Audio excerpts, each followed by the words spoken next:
मोइरांग थे सेठ जी, उनकी उम्र 40 साल से भी कम। मणिपुर में वैसे भी सोलर एनर्जी आज उनके क्षेत्र के सैकड़ों घरों में सोलर पावर पहुंच गई है। खास बात यह है कि उन्होंने हर लाभार्थी परिवार को सोलर पैनल लगाने के लिए करीब लेकिन सोलर पावर से जुड़े हर अभियान को नई गति दे रहे हैं। अपनी शुभकामनाएं देता हूं। मेरे प्यारे देशवासियों, आइए अब जरा हम जम्मू कश्मीर की तरफ चलते हैं। सांस्कृतिक और ऐतिहासिक विरासत, उस वहां लोग वर्षों से कुछ ऊंचे ऊंचे टीले देखते आ रहे थे। साधारण से टीले किसी को नहीं पता था कि क्या है। फिर एक दिन अलग लगे। इसके बाद इन टीलों का वैज्ञानिक किसी बड़ी इमारत के अवशेष है। इसी दौरान एक और दिलचस्प धुंधला सा चित्र बना।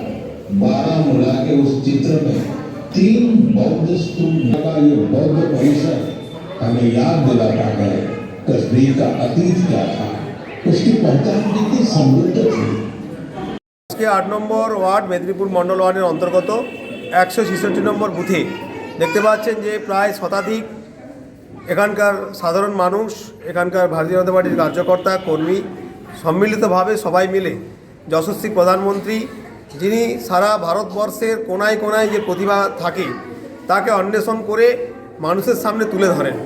বিভিন্ন দিক, দেশের সর্বস্তরের মানুষের যে প্রতিভা, সে ক্রীড়াক্ষেত্রে হোক, সাংস্কৃতিক ক্ষেত্রে হোক, সামাজিক ক্ষেত্রে হোক, সমস্ত ক্ষেত্রে উনি সেগুলো তুলে ধরেন। তো আজকে মন কি বাত আমরা সবাই মিলে শুনলাম।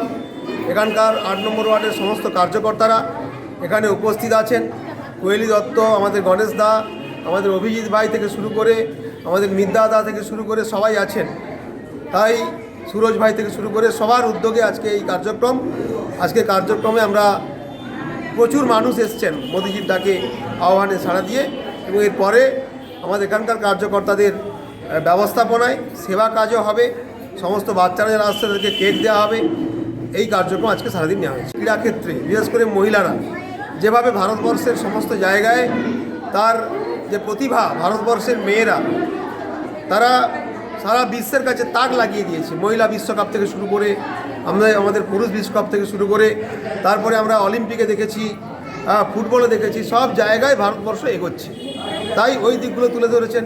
আমাদের খাদি থেকে শুরু করে বিভিন্ন যে লোকাল ফর গ্লোবাল, এই যে ব্যবহার মোদিজি বলেছেন যে আমরা লোকাল জিনিসকে ব্যবহার করব এবং দেশীয় প্রযুক্তিকে ব্যবহার করব, সেই দিক তুলে ধরেছেন এবং সর্বস্তরের মানুষকে আহ্বান করেছেন যে ভারতীয় জিনিস, ভারতীয় দ্রব্য এবং সেগুলো ইউজ করুন, ব্যবহার করুন, এবং আমরা বিদেশি যে দ্রব্য সেগুলো বর্জন করব, দেশীয় দ্রব্যকে গ্রহণ করব এবং দেশীয় প্রযুক্তিকে গ্রহণ করব। তামিলনাড়ুতে তেলেগু ভাষায় তারা তাদের নিজের অভিজ্ঞতার কথা আজকে বললেন। মোদিজি শুনছে, তাদের সঙ্গে সরাসরি কথা বলছেন মোদিজি। এটা তো আগে হতো না। বিদেশে ভারতীয় ভাষা চর্চা হচ্ছে এবং এখানকার ভাষা যে ভারতবর্ষ শুধু নয়, বিশ্বের বিভিন্ন দেশে ছড়িয়ে পড়ছে এবং তারা ভারতীয় ভাষা, ভারতীয় সংস্কৃতি, ভারতের আদর্শ, মোদিজির চিন্তাভাবনাকে নিয়ে সারা বিশ্ব যে চলছে সেই দিকটাও মোদিজি আজকে তুলে ধরেছেন এবং সারা দেশের কোনায় কোনায় মানুষ তাদের প্রতিভাকে বিশ্বে ছড়িয়ে দিচ্ছে মোদিজির কথায় অনুপ্রাণিত হয়ে। এটাও তিনি বার্তা দিয়েছেন। ডক্টর শঙ্কর গুছাইত, জেলা বিজেপির সহসভাপতি।